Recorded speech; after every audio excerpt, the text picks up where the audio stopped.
웃는 여러분의 꽃 위에 하나님의 복이 가득 차시기를 예수님의 이름으로 축복합니다.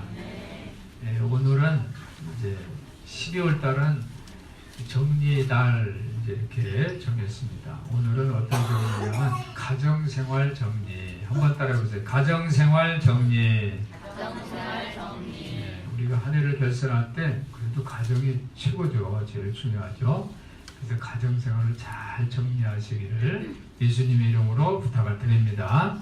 가정에서 누가 제일 중요해요? 가정에서 제일 중요한 누구예요? 가정에서는 가장이 제일 중요하죠. 가장. 어르신이 제일 중요하죠. 물론 요즘 애들도 중요하지만 사실은 어른이 제일 중요해요. 어른이 제대로 서야지 아이들을 보호하고 양육할 수 있죠. 그래서 가정의 제일 주인은 가장입니다. 집주인의 가장이. 오늘 제가 설교 제목을 아주 특이하게 정해봤어요. 한번 따라해 보실까요? 집주인의 정신 차리기. 집주인이 정신을 잘 차려야 돼요. 집을 잘 지키고 행복하게 하려면 정신을 똑바로 차려야 집주인, 가장의 제일 중요해요. 왜? 정신 차리고 집을 지켜야 되니까. 그리고 그 다음에 돕는 배필. 한번 따라해보세요. 돕는 배필. 집주인을 옆에서 도와줘야죠. 혼자 당신 집 가장이니까 책임져. 이게 안 되죠. 옆에서 도와줘야죠. 그죠? 아내는 돕는 배필. 아내를 여러 가지로 이제 이게 표현하는 연모 양측 하는데 제가 볼 때 제일 좋은 표현은 돕는 배필. 자신은 돕는 배필이다 이렇게 고백하는 모습이 가장 좋은 것 같아요.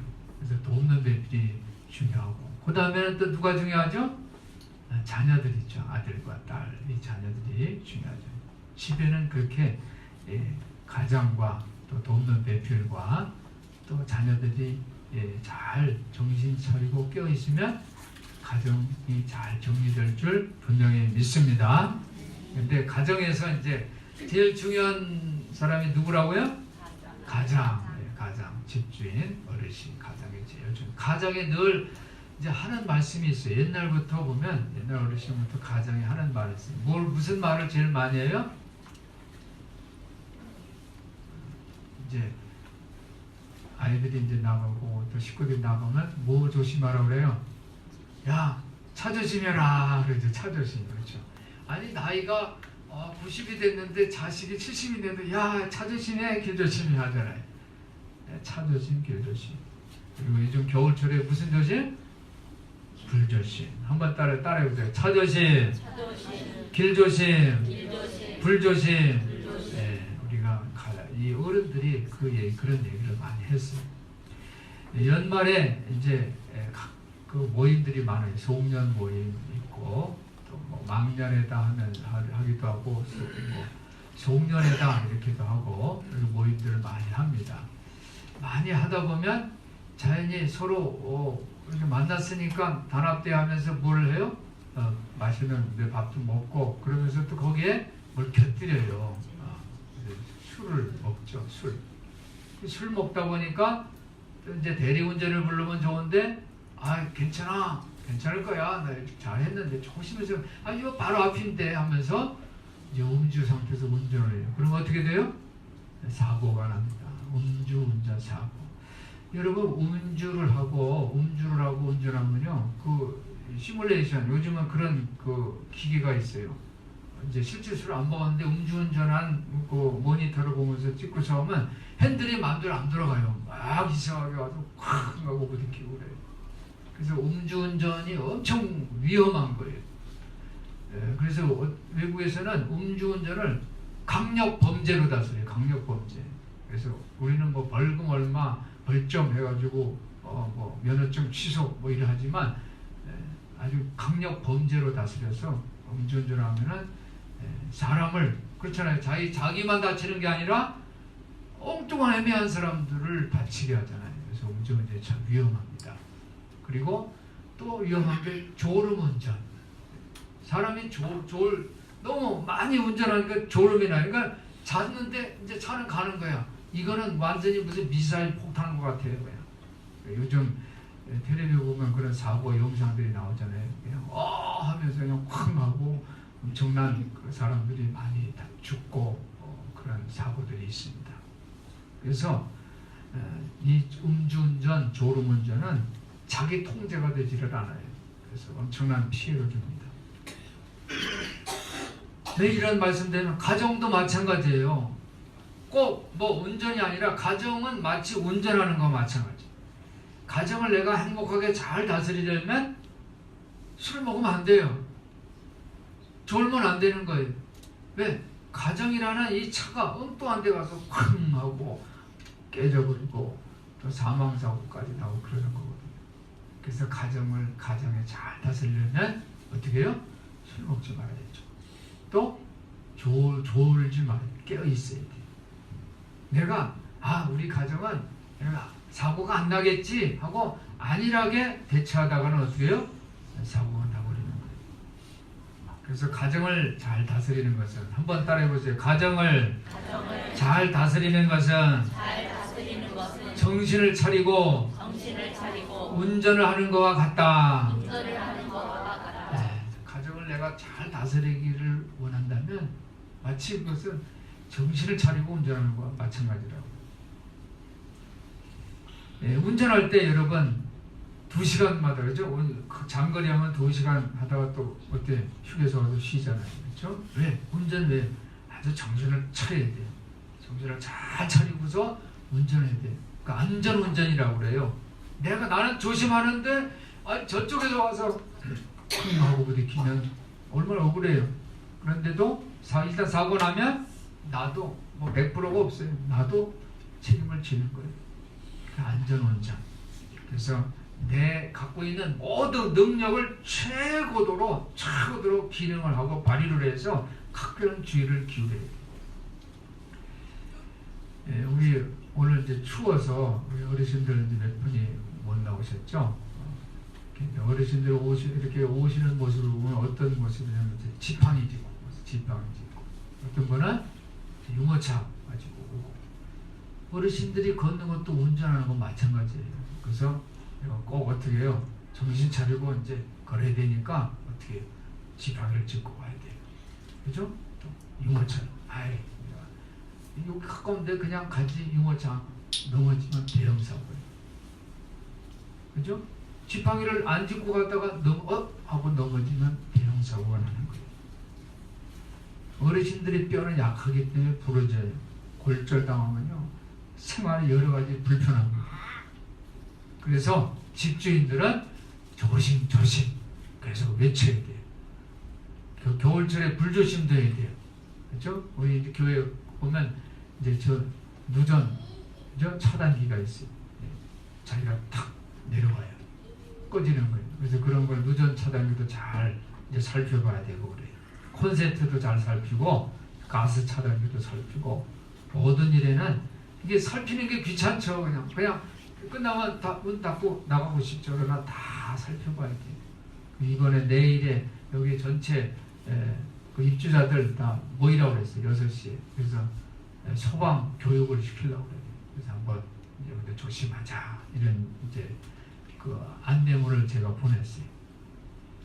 여러분 한 해를 정리하는데 우리 신앙인들은 뭘 점검을 해야 될까? 우리는 하나님의 가족이죠. 한번 따라 우리는 하나님의 가족입니다. 우리 하나님의 가족. 집안의 가정의 말씀을 잘 길조심해라, 차조심해라, 불조심해라. 그 말을 들어야죠.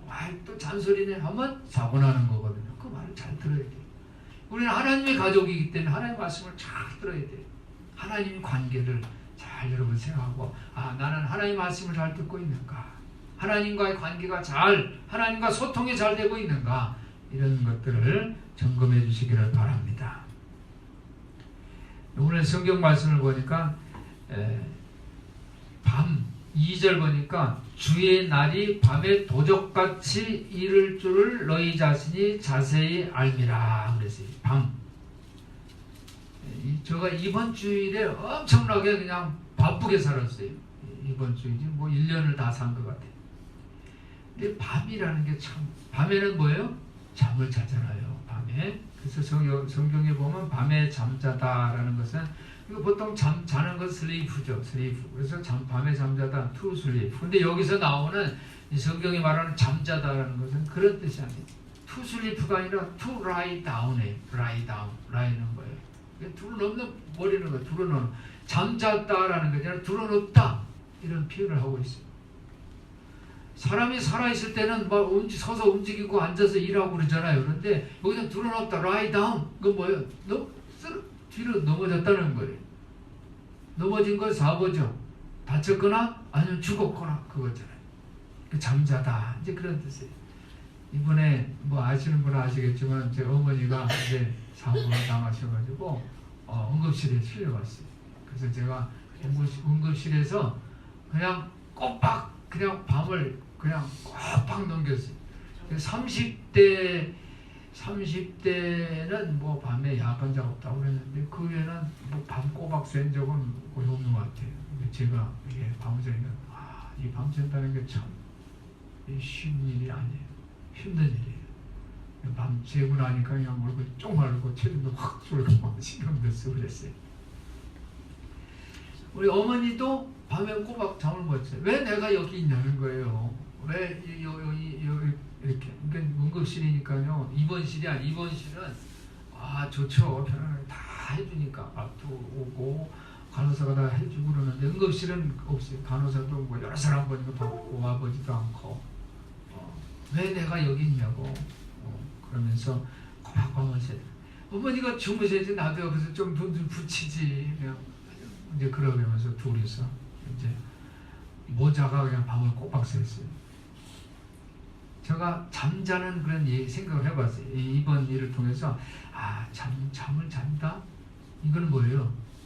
투슬리프는 내가 자면서 새로 회복하는 거거든요. 그래서 그 다음날 살 수 있는 건데 잠을 자다 to lie down 이거는 뭐예요? 영적으로 육적으로 죽는 거거든요.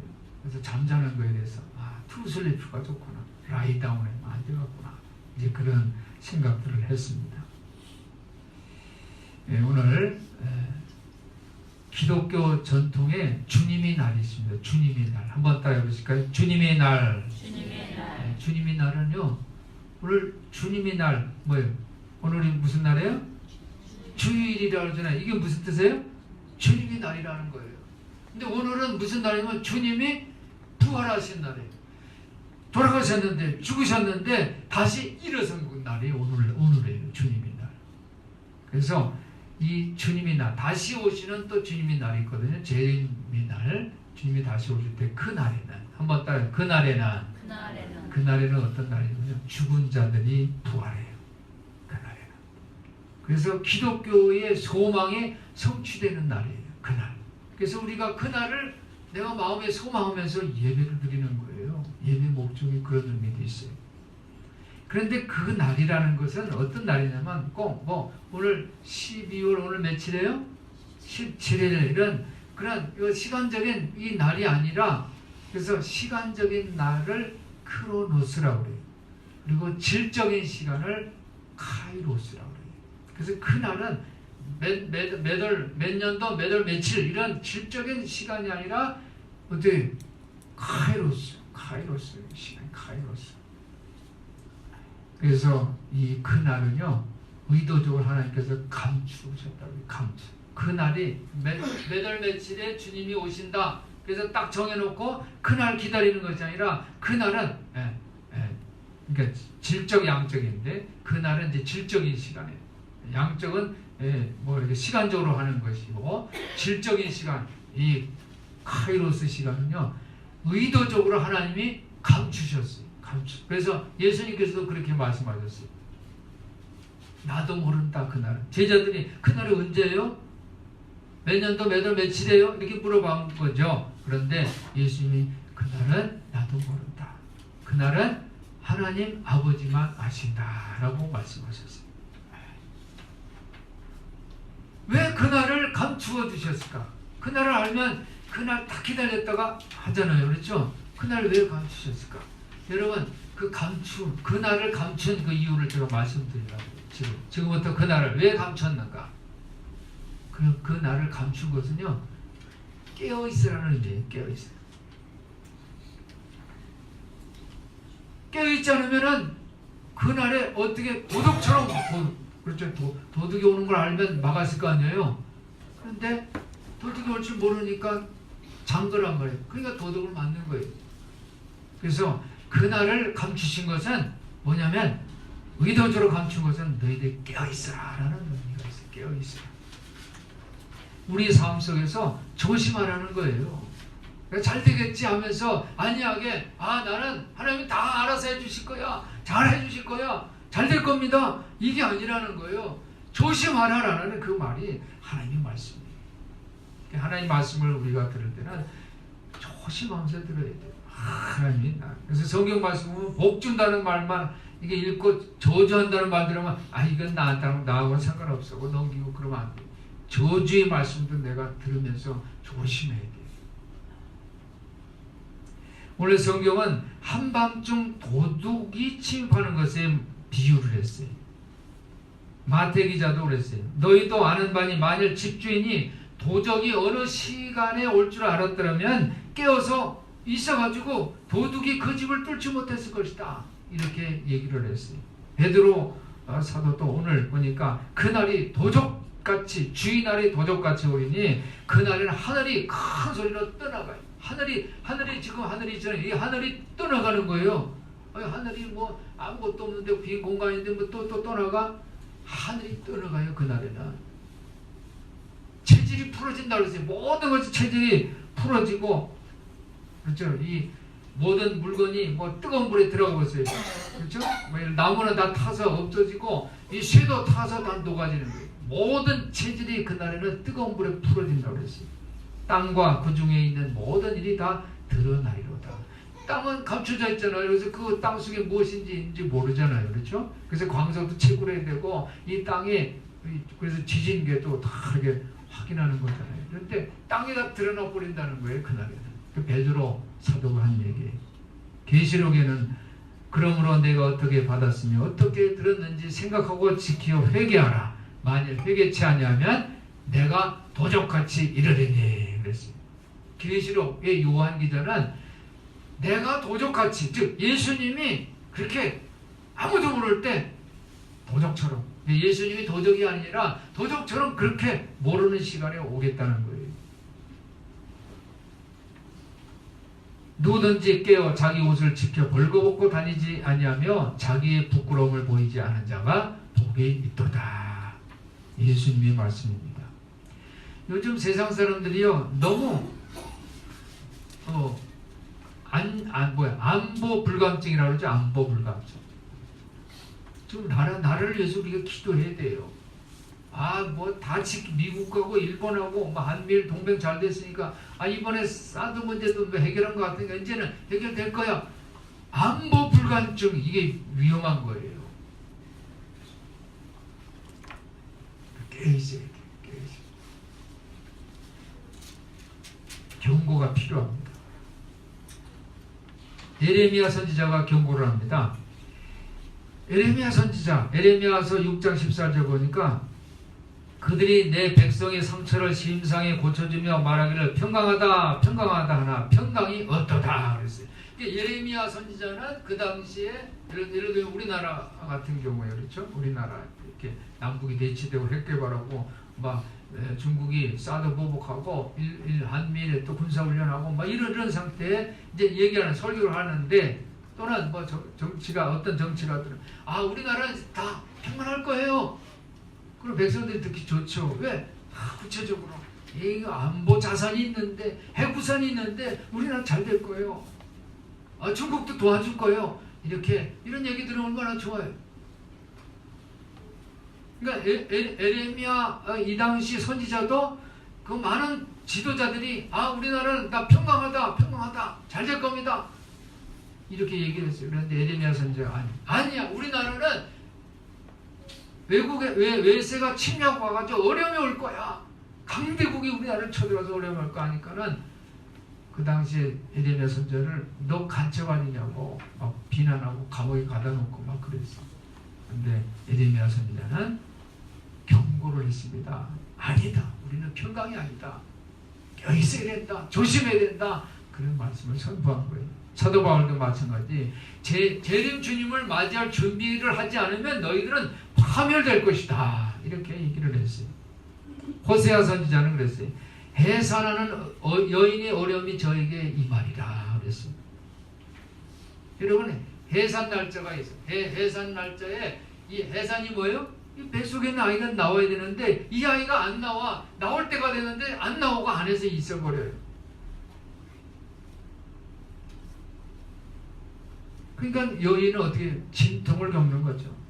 해산할 때가 되어도 그 아기가 나오지 못하느니라. 그런 경고가 필요해요. 이사야 선지자는 진통을 겪는 그 여인의 이미지로 표시를 했어요.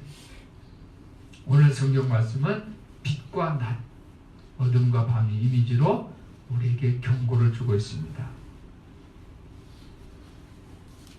집주인이 껴있는 모습, 집주인이 껴있어야 되는데 어떻게 껴있어요? 그럼 내가 그냥 눈 막 멀뚱멀뚱하고 껴있는가? 만약에 이제 껴있어요. 도둑이 들어왔어. 도둑이 뭘 무기를 들고 왔는데 나는 깨어있기만 있어. 그럼 어떻게? 나는 어떻게 돼요? 그 도둑한테 물건만 뺏기는 게 아니라 생명도 위협을 당할 수가 있죠. 그래서 껴있는 모습은 어떤 모습이다? 껴있는 모습은 갑옷을 입어야 됩니다. 빛의 갑옷을 입자. 한번 따라해보세요. 빛의 갑옷을 입자. 빛의 갑옷을 입자. 네, 로마서 13장 12절에 보니까 밤이 깊고 낮이 가까웠으니 그러므로 우리가 어둠의 일을 벗고 빛의 갑옷을 입자 그랬어요.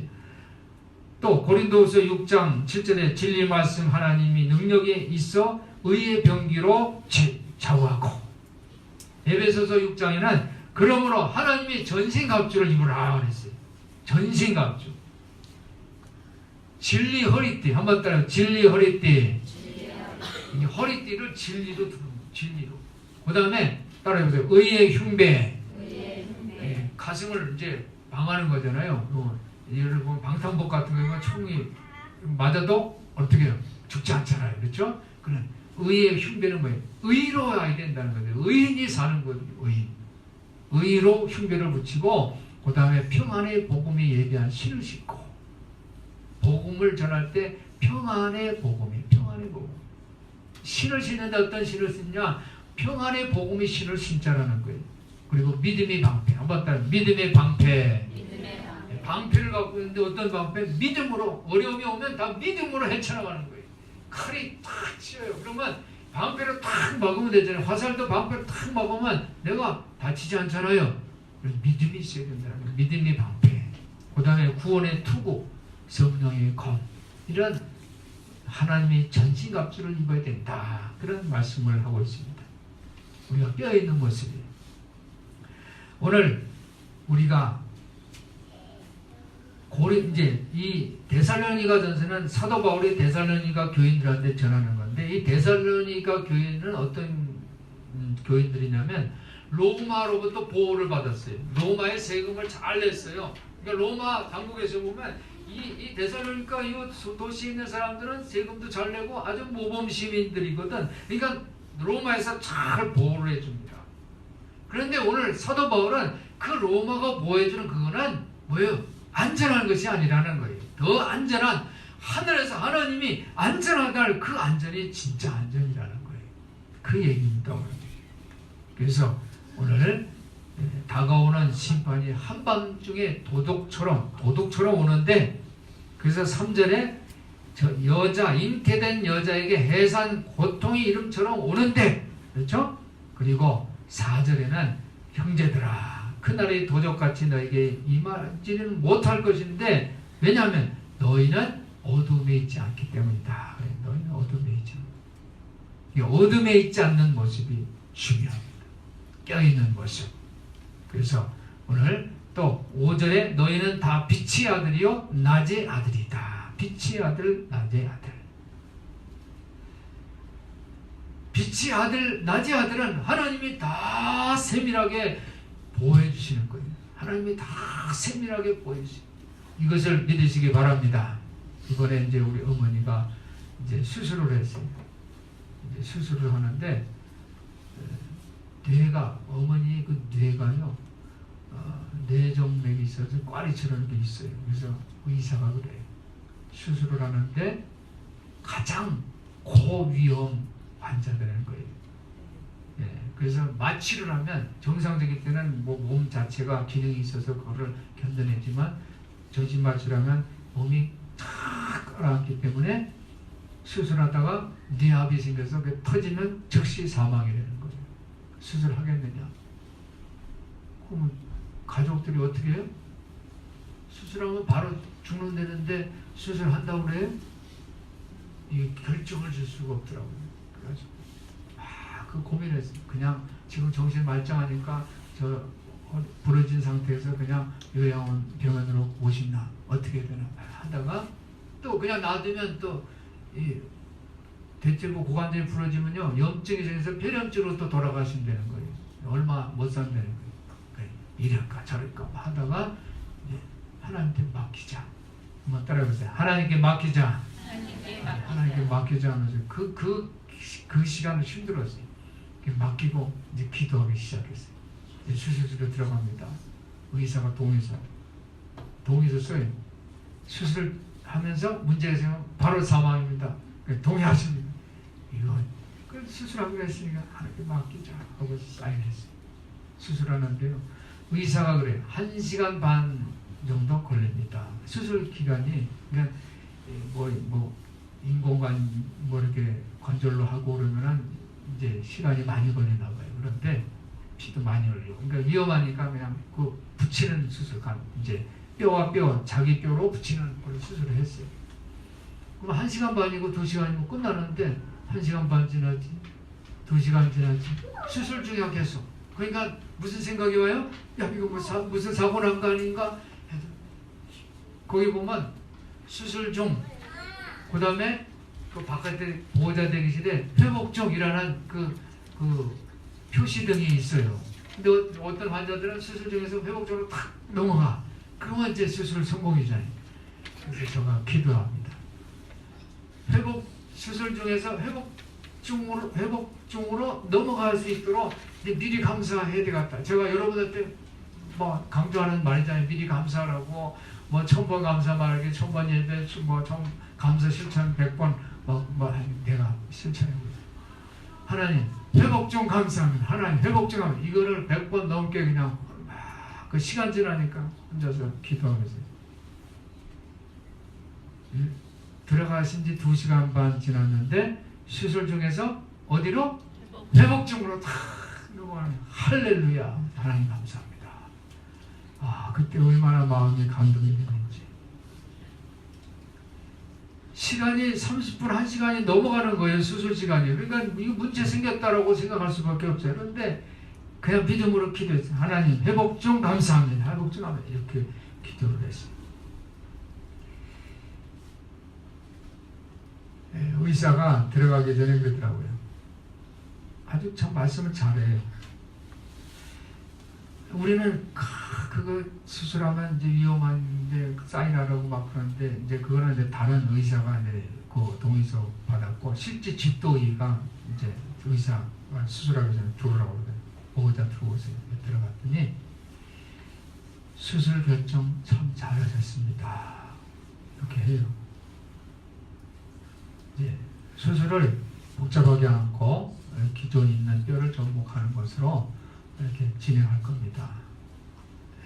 이제 수술 끝나면 이제 회복이 빠를 거라는 거예요. 휠체어 타고 다닐 수 있고, 단 이제 수술 부위니까 상처가 그 아픈 고통은 있지만 그것은 이제 시간이 지나면 회복되는 거다. 이제 이런 얘기를 하더라고요. 수술을 하기 전에 그렇게 얘기해 주니까 그렇게 말씀해 주셔서 너무 감사합니다. 고맙습니다. 저 그런 생각을 했어요. 보통 의사는 다 동의서 쓰고 나는 최선을 다하지만 그것 때문에 나는 책임 없다 이렇게 얘기하잖아요. 그런데 수술을 결정한 것을 참 보호자가 잘하셨습니다. 그러면서 수술 잘 하겠다고 그렇게 말씀해 주셔서 감사합니다. 그래서 이제 수술 끝나고서도 이제 설명을 하더라고요. 할렐루야. 예, 하나님께서는 우리의 모든 일을 다 자세하게 살펴보고 계시는 것을 믿으시기 바랍니다. 신앙의 눈으로 보면 주님이 일하시고 계시는 것을 볼 수가 있어요. 주님이 이 일하시고 있는 우리 삶의 자리, 이 세계를 다 우리가 신앙의 눈으로 보면 다 보여요. 예수님은 아픈 이들에게 치유를, 슬퍼하는 이들에게 위로를, 낙심하는 이들에게 소망을, 그리고 억눌린 자들에게 해방을 주신다고 말씀해 주셨습니다. 사랑하는 여러분, 우리가 잘 깨어 기도하는 믿음의 사람 되시기를 예수님의 이름으로 축원해 드립니다. 오늘 하루 삶을 시작할 때 우리 신자들에게는 오늘 하루만이 아니라 평생 동안 나는 여행을 하는 거예요. 길조심, 자조심, 또 불조심하는 것처럼 믿음의 눈으로 이 세상, 하나님의 세상을 바라보시기를 예수님의 이름으로 축원합니다. 오늘 마더 테레사가 그런 얘기를 했어요. 만일 당신이 믿음의 눈으로 바라보기를 원한다면 당신은 당신에게 말을 하고 싶어하는 사람, 당신의 사랑을 느끼기를 갈망하고 있는 사람들을 발견할 것이다. 그랬어요. 우리가 이제 아까 우리 아이들이 여기서 뭐 했어요? 이제 악기 이제 하고 그랬죠. 이제 악기 연주를 하기 전에 연주자들은 뭐예요? 미리 음을 맞춰봐요. 조율을 합니다. 악기 조율을 하죠. 피아노도 건반 조율, 바이올린도 조율하고 다 미리. 조율을 하지 않고 바로 연주하면 어떻게 돼요? 삑 소리가 나는 거예요. 삑 소리가. 조율을 하죠. 이 말씀을 이제 드리고 마치려고 그래요. 한번 따라해보세요. 조율을 하자. 미리 조율하는 거예요. 우리 삶이 어떤 상황이 올 줄 몰라요. 아무도 몰라요. 한 치 앞을 알 수가 없어요. 그런데 우리가 조율을 하지 않고 그냥 살면 어디 사고가 생기는 거예요. 그래서 미리 조율을 하는 거예요. 미리. 허드슨 테일러가 그랬어요. 허드슨 테일러가 27살에 하나님이 부르심을 받고 중국에 선교사를 나갔는데 허드슨 테일러가 한 말이 바로 조율하자. 나는 연주하기 전에 연주자가 꼭 조율을 하는 것처럼 나는 선교를 하기 전에 먼저 조율을 합니다. 어떤 조율을 하냐면 내 생각이 아니라 내가 지금 이 하고 있는 일이 하나님의 뜻에 합당한 것인지를 먼저 맞춰보고 선교를 일을 하기 시작합니다. 그런 얘기를 했어요. 이 허드슨 테일러가 미국에서 중국으로 선교를 갔는데 선교의 아버지입니다. 중국을 선교한 사람이에요. 할렐루야. 사랑하는 여러분, 내 생각을 먼저 하나님의 뜻에 맞추고 하나님과 올바른 관계를 거하고 믿음의 눈으로 세상을 바라보시면서 주님의 도우심을 받는 그 여러분의 가정 모두가 다 건강하고 행복한 가정 되시기를 예수님의 이름으로 축원합니다. 축원합니다. 기도하겠습니다. 하나님 아버지 감사합니다. 나는 아침에 일어나면 하나님의 뜻에 나의 생각을 맞추는 일부터 시작합니다. 그러면 인생이 보람되고 행복해지게 마련입니다. 라고 고백한 허드슨 테일러 같이 우리 모든 생각을 하나님의 뜻에 맞추어 조율을 잘할 수 있는 큰 사랑교회 성도들 다 되게 하여 주시옵소서. 우리 주 예수 그리스도